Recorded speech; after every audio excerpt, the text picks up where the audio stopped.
वो कहती थी तुझे अब खोना नहीं, मैं कहता हूँ तुझसे इस कब होना नहीं। तुम मुझे छू लो और मैं तुम्हारा हो जाऊँ, और तुम मुझे छू लो और मैं तुम्हारा हो जाऊँ। जान ये मोहब्बत है कोरोना नहीं, जान ये मोहब्बत है कोरोना नहीं। तो जय हिंद दोस्तों, आज हम लोग साधारण ब्याज के टॉप 10 मोस्ट इंपॉर्टेंट क्वेश्चन का डिस्कस करेंगे। ये ऐसे क्वेश्चन है जो आपकी तैयारी को चेक करेंगे, तैयारी भी चेक करेंगे, कितना अच्छा आपका कैलकुलेशन है वो भी चेक किया जाएगा। तो मेरे बताने से पहले एक बार आप उसको अपने आप से लगाइएगा, फिर आप क्वेश्चन को देखिए कैसे सॉल्व करना है और कम समय में सॉल्व करना है, कैलकुलेशन कैसे करना है वो भी आप ध्यान रखिएगा। तो चलिए हम लोग शुरुआत करते हैं। आज का पहला क्वेश्चन है 5/2 वर्षों में 13% साधारण ब्याज की दर से कोई धनराशि 11,925 रुपये हो जाती है, तो 4 वर्ष में कितने प्रतिशत साधारण ब्याज की दर से 1120 रुपये हो जाए। देखो ये जो 10 क्वेश्चन हमें ये समझ लो कि एकदम सकृत साधारण ब्याज के एकदम कैलकुलेटिव सवाल हैं, और इनका एकदम आसानी से कैसे लगाओ ये तुमको अपनी तरफ से सीखनी पड़ी। पहली चीज़ देखो, कुछ बेसिक ध्यान रखो, बेसिक ही ध्यान रखेगा। जैसे तुम R इंटू टी करी हो, R इंटू टी का मतलब तुमको ध्यान रखना है क्या, ब्याज। जहाँ भी आप R इंटू टी करेंगे हो जाएगा ब्याज। जैसे मान लो आपसे कहा जाए कि 2% की दर से 5 साल, तो 2 पंचे 10% हम कहा हुई ब्याज। और ब्याज हमेशा कहाँ से मिली, मूलधन, यानी पी हमारा है मूलधन। और ये मूलधन का मतलब हमेशा कितना माना जाए, 100%। मूलधन कितना माना जाए, 100। फिर एक चीज़ तुमको मिश्रधन मिलती है जिसको ए से हम लोग डिनोट करते हैं, इसको मिश्रधन अमाउंट बोला जाता है। और मिश्रधन का मतलब होता है मूलधन प्लस ब्याज, मूलधन प्लस ब्याज। थोड़ा सा यह समझ लो, जैसे तुमका दर दिन जाए 10%, उस समय दिन जाए 4 साल, ठीक। अब जिससे यहाँ पे तुमसे ब्याज बनाना हो तो ब्याज जो होगा वो बन जाएगा 40%, 10 चौक 40%, ठीक। अगर तुमसे यहाँ पे मिश्रधन ए बनाया जाए तो 100 में जोड़ दो कितना होगा, 140%। वो प्रिंसिपल हमारा हमेशा कितना रहता है, 100%, ठीक। तो ये तीन चीज़ें अगर आप ध्यान रखें कैसे निकालना है बिना फार्मूले के, तो थोड़ा सा जल्दी हो जाएगा। बात समझ गए। तो चलिए अब हम लोग शुरुआत करते हैं क्वेश्चन की। तो देखिए क्वेश्चन क्या कह रहा है भाई, क्वेश्चन जैसे था कि 5/2 का 13 साल, तो 5/2 का जब 13 गुणा करियो 13 पचे 65, 65/2% तुम्हारा क्या होगा, ब्याज होगा। अगर तुम इसको मिश्रधन बनाओगे तो इसमें 100 क्या करना पड़ेगा, जोड़ना पड़ेगा। मिश्रधन क्यों बना रहे हैं, क्योंकि हमको मिश्रधन दिया गया, कहीं भी लिख दिया जाए हो जाता है हो जाती मतलब मिश्रधन दिया गया। देखो 265/2% मिल जाएगी, नहीं कितना मिल जाएगी, 265/2% मिलेगा। और इसकी वैल्यू देखो कितनी दिन के, 11,925, कितनी दिन के, 11,925। अभी का तुम अगर काट दो, का दिन जाए, काट दिन जाए, तो इससे जब इका तुम कटियो अपने हिसाब से काट लियो तो यह जाए 45 बार। तो यहाँ देखो 1% का वैल्यू कितनी हुई गए, 90, कितनी हुई गए, 90। कोई दिक्कत यहाँ तक। अगर हम इका 100% बना दी तो कितना हो जाए, 9,000 हो जाए। और यही 9,000 हमारा का बन गया, अब ये 9,000 हमारा का बन जाएगा, प्रिंसिपल पी की वैल्यू हो गई कि नहीं। अब इसी 9,000 पर तुम्हें देखो दर नहीं पता ना, पता है नहीं पता है, R%, कितने साल, 4 साल, बटे में कितना हुआ 100, बराबर। देखो हमारा जो 9,000 रुपया है वो मूलधन है, वो हमारी राशि बन कितनी जा रही, 11,200। इसका मतलब हमका ब्याज कितना मिला, 2,200 मिल गया। अब यही काट दो, 2 1 3, 2 1 3, 4 से काटो, 4 पंचे 20, 4 पंचे 20, यानी R की वैल्यू होगी 55/9, 9 छक 54, 6 सही 1/9। कोई दिक्कत भैया, समझ में आ गई बात कैसे करना है। अगर तुम ये तीन कॉन्सेप्ट जो इधर लिखेंगे इनका अगर ध्यान रखो तो बहुत जल्दी लग जी, समझ गए बात। भाई प्रिंसिपल 100% था तो 9 को हमने 100 में कन्वर्ट कर दिया, 9,000 हुआ। यहाँ पे 100 इसलिए जोड़े हैं, यहाँ पे 100 हमने क्यों जोड़ा है भाई, 100 हमने यहाँ पर इसलिए जोड़ा है क्योंकि हमें क्या बनाना था, मिश्रधन बनाना था। ये वाला गुणा इसलिए कराए हैं क्योंकि हमें ब्याज बनाना था। बात समझ गई। ये चीज़ें कि आपके समय को बचाएंगी। चलिए अगला क्वेश्चन देखो। अगला क्वेश्चन है कि 1,245 रुपये की धनराशि का n वर्ष के बाद, 1,245 रुपये की धनराशि का n वर्ष के बाद 6% ब्याज दर पर साधारण ब्याज 1400 रुपये की धनराशि का 7/2 वर्ष बाद 8% दर पर ब्याज का योग जो है वो 877.55 है। तो एन का मान देखो, तुमको सब तरफ नहीं भागना है, जहाँ एन ये बचा हुआ इसको अभी छोड़ दो, इसको क्या किया जाए, छोड़ दिया जाए।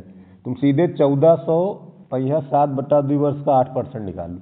अब देखो 7/2 का जब 8 से गुणा करी हो, यहाँ पर देखो इन दोनों जब गुणा करी हो तो 2 से 4 28 कितना हो जाए, 28% मिलेगी नहीं भाई। 7/2 गुणे 8, 2 चौके 8, 4 7 28%।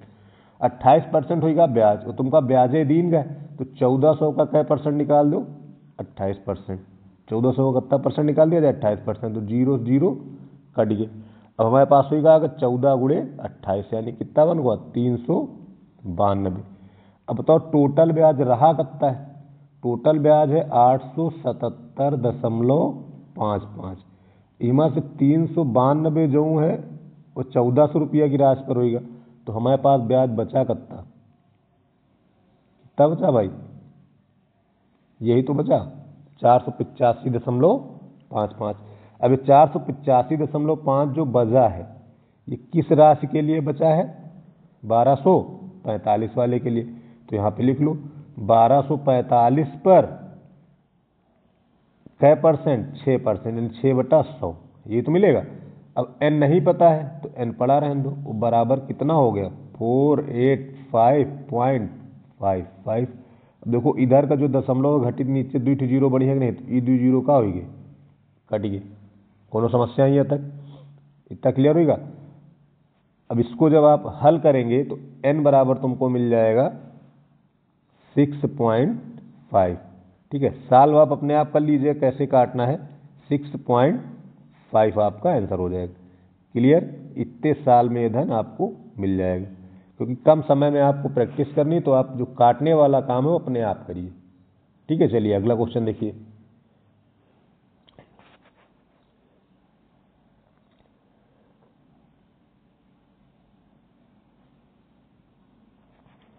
ठीक, अगला क्वेश्चन देखो। अगला क्वेश्चन है किसी धनराशि पर 12% प्रतिवर्ष की दर से 7/2 वर्ष के लिए साधारण ब्याज और 10% प्रतिवर्ष की दर से 9/2 वर्ष के साधारण ब्याज का जो अंतर है वो 360। तो देखो सीधे यहाँ पे ध्यान दो, 12% कै साल गवा है, 7/2, तो इक्कीस से गुणा कराओ, 6 7 42%, बिल्कुल भाई।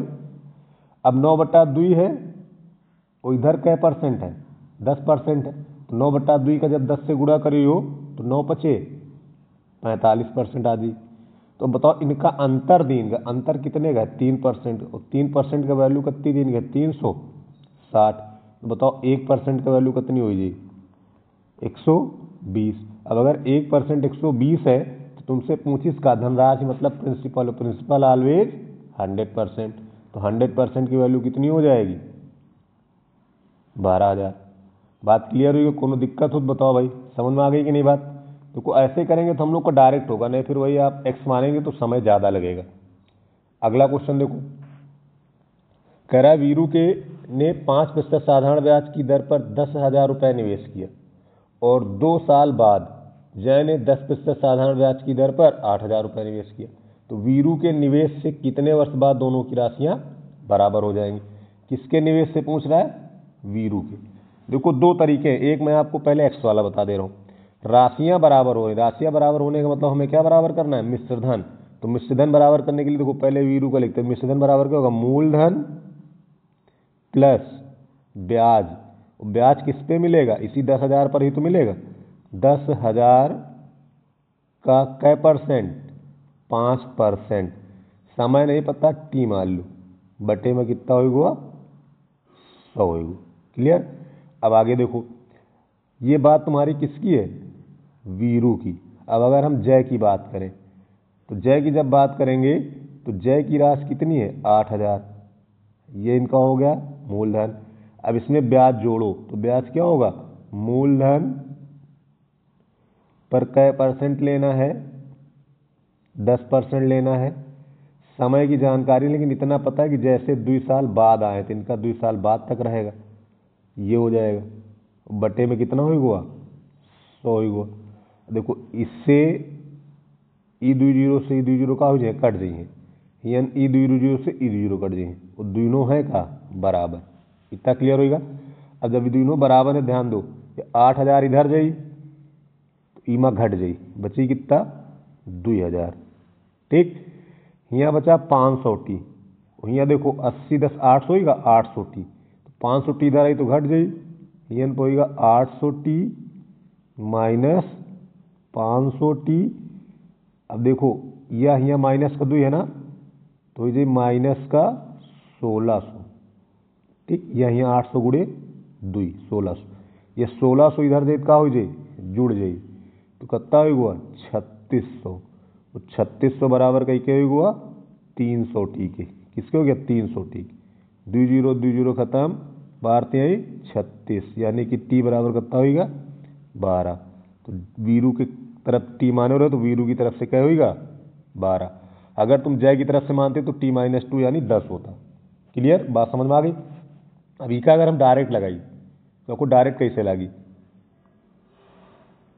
डायरेक्ट की शॉर्ट वीडियो आपको डाली गई, अगर आप चाहो तो शॉर्ट वीडियोज में देख सकते हो। देखो डायरेक्ट कैसे लगेगा, डायरेक्ट लगेगा कैसे, देखो 10,000 रुपये था इनके पास, इन्होंने रेट लगाई है 5%। ठीक, अब बताओ 10,000 रुपया 5% की दर से कितना ब्याज दे हैं, 500 देंगे ना दें। वही के बाद ई लगाए कितना 8,000, ये क्या परसेंट पे लगाए हैं 10%, तो कितना ब्याज मिला 800। इतनी बात समझ में आ गई कि नहीं। अब होना क्या था, इनकी राशियों को बराबर करना है। 2,000 तो तुम्हें ये अंतर मिल गया। अब 2,000 जब अंतर ये मिल गया तो ध्यान दो, ये जो तुम्हारे वीरू हैं, ये वीरू भाई हैं, ये 2 साल पहले आए हैं, है ना। कहना कि 2 साल बाद अगर जय आए, 2 साल पहले आए ना, 2 साल पहले अगर आए हैं तो इनको 2 साल का ब्याज ज़्यादा मिलेगा कि नहीं मिलेगा। तो 1 साल में अगर इनको 500 मिल रहा है तो 2 साल में इनका ब्याज कितना ज़्यादा मिल जाएगी 1,000। तो 1,000 का अंतर और बढ़ जाएगा कि नहीं बढ़ जाएगा, तो 1,000 का अंतर और क्या हो गया बढ़ गया, यानी टोटल अंतर क्या 1,000 का हुआ 3,000 का हुआ। बात समझ में आएगा। अब यहाँ पर देखो 1 साल का ब्याज 500, इधर 1 साल का ब्याज 800, तो इनका 1 साल में जो अंतर आई वो कितने का आ गई 300। तो 1 साल में कितने का अंतर कवर हुई 300 का, वो कवर कितना करेगा 3,000। तो बताओ कै साल लाग जाइए, सीधे सीधे देख रहे हो 10 हो जाइए ना, समझ भाग कर दियो 3,000 बटे 300, तो कितना होगा 10 साल। बात समझ गयो। तो ये जो आता है ये वाला जो समय मिलेगा वो जो हमेशा बाद में आता है उसके समय से मिलेगा। तो बाद में कौन आया था जय, तो जय के समय से कै वर्ष बाद 10 वर्ष बाद। लेकिन पूछा कहाँ से वीरू, वीरू 2 साल पहले आए हैं, यानी कि 10 + 2 यानी कितना 10 + 2। वीरू कै साल पहले आए हैं तो जो वीरू है वो जैसे 2 साल पहले आए रहे, यानी 10 + 2 हो जाए। ठीक, तो ये कितना आ जाए आंसर फिर 12 साल। बात समझ होती है, तुम डायरेक्ट वाला तरीका यहाँ से लगा सकते हो। क्लियर है बात। चलो आगे देखो भाई, इसको कैसे लगाएंगे। देखो 2 हिस्से तोड़ दो, ए और बी, एक हो गया 40% और एक हो गया 60%। रेशियो से भी लगा सकते हो, रेशियो अगर हम यहाँ ले लें तो ये बन जाएगा 2, ये बन जाएगा 3, टोटल राशि कितनी हो जाएगी 5। तो अब हम परसेंटेज में नहीं खेलेंगे, अब 1 और 5 के रूप में चलेंगे। तो जब हम यहाँ से 5 लेंगे, देखो 9% की दर से, तो अगर 9% की दर से यहाँ पे लेंगे तो 9 दूनी 18, और कै साल के लिए लेना है 4 साल के लिए लेना है भाई, 4 साल भी तो देखो यहाँ पे लिखा है। तो 9 चौक 36 दूना 72, कितना होगा 72। इधर से जब करेंगे तो कितना लिएगा 7, और कै साल लिए है 4 साल, 7% की दर से कै साल 4 साल, तो 4 3 12 7 84, कितने परसेंट होगा 84। और इन दोनों क्या दिया है कुल, तो ऐड कर दो, और जब तुम ऐड करोगे तो 4 2 6 8 7 15 156। अब परसेंटेज को बदल दो इसमें, क्योंकि हम लोग परसेंटेज ऊपर चेंज कर चुके हैं। तो ये तुम्हारा हो गया, और इसकी वैल्यू कितनी दी गई है 8483.6। अच्छा, दशमलव हटे बटे में 0 आ जाएगी नहीं, 0 0 कैंसिल होगा। अभी का तुम क्या करो काट दो, पहले 13 से भाग करो। क्या भाग करी 13, क्योंकि 13 × 12 156 होता है। तो इसमें जब 13 से भाग करेंगे तो यहाँ आ जाए 12, तो इधर 13 से भाग करो, और जब इधर तुम 13 से भाग करियो तो पहले कै बार जाई 3 बार, 13 × 39, ठीक। अब बचा कितना 9 हो गया 93, 13 सत्ते 91, 13 दूनी 26। अब देखो 7 दूनी 9, 3 कट जाई तो 12 से काट दो सीधे, 12 से काटो। जब 12 से काटेंगे इसे 12 आई 36, बचा 1, 12 करना 12, 1 की वैल्यू कितनी होगी 310, और टोटल राशि कितनी है 5। 5 की वैल्यू कितनी हो जाएगी 5 से गुणा करा दो, 5 से 15, 5 करना 5, यानी कि 1550 रुपया। बात क्लियर है। तो पहला ऑप्शन का होगा सही होगा। अब यहाँ बटे में 100 क्यों किया गया, क्योंकि हम लोग यहाँ परसेंटेज को बदल दिए थे, इसीलिए हम लोग बटे में 100 कर दिए, इसको भी परसेंटेज से बदल दिए। क्लियर है। चलो अगला क्वेश्चन देखो। अगला क्वेश्चन क्या कह रहा है भाई, अगला क्वेश्चन है कि एक निश्चित धनराशि पर 7% साधारण ब्याज दर से 3 सही 3/4 वर्ष के ब्याज और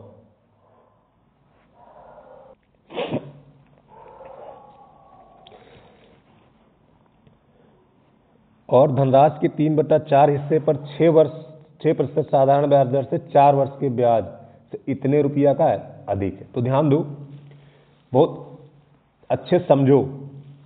कोई धनराशि थी जिसका 7% पर, तो देखो उसका 3/4 हिस्सा ले रहे हो ना, इसका मतलब अगर 3/4 हिस्सा हम लेंगे तो जो हमारी धनराशि रही होगी वो 4 रही होगी, और उसका जो एक हिस्सा आप अलग कर रहे हो वो 3 रहा होगा, तभी 3/4 निकलेगा। मूल धनराशि कितनी है 4।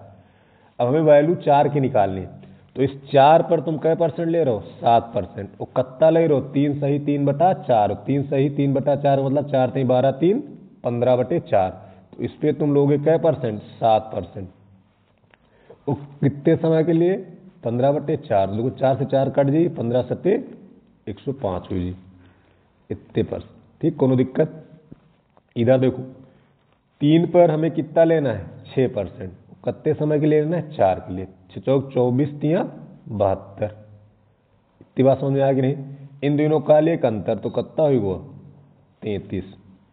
अब देखो परसेंटेज हटाना है क्योंकि यहाँ पे हमने गुना में लिखा है, तो बटे में कितना कर देंगे 100, और इसकी वैल्यू कितनी दी गई है 1749, 1749। यहाँ तक कोनो दिक्कत हुए तो बताई जाए। यहाँ तक कोनो दिक्कत है भाई, इतना क्लियर हो गया। अब आगे बढ़ा जाए। चलो अब इसको काट दो, काटे भैया। देखिए अब इसको हल करिए। पहले 11 से काट दो, 11 तिहाई 33, यहाँ पर 11 से काटो, 11 एकन्नम 11 बच्चा 6 बची ना, 11 पचे 55 बच्चा 9, 11 9 भैया। फिर 3 से कट जाइए, 3 पचे 15, 3 53। अब 53 गुड़े 4 कर लो, वही आंसर हो जाएगा, 4 3 12 20 1 21। तो इससे जो ऑप्शन सही वही तुम्हारा क्या हो जाएगा सही हो जाएगा। तो आंसर तुम्हारा कौन सा सही हो जाएगा, जो हमारा 21 और 2 से स्टार्ट है। क्लियर। पूरा करने की जरूरत नहीं होती, बस यहीं से हम लोग आंसर मैच करा लेते हैं। चलिए नेक्स्ट देखिए। नेक्स्ट क्वेश्चन है कि एक राशि का 1/4 2% साधारण ब्याज दर पर और शेष भाग 3% साधारण ब्याज दर पर उधार दिया गया। पूरी राशि के लिए औसत ब्याज दर क्या होगी। देखो हम लोग इसको एलिगेशन से लगाएंगे, 2% 3%, ठीक। होल पर कितना मिलेगा, इधर साइड 1/4 यानी 1, इधर साइड 3/4 यानी कितना 1 बचा 3 बचेगा, यही रेशियो लेना है। तो इसको कैसे निकालते थे, इसको निकालने क्या करेंगे, इनका गुणा करा लो 2, इनका गुणा करा लो 9, कुल योग बटे में कुल संख्या 3 1 4, तो हमारा कितना मिल गया 11/4, यही आंसर होगी।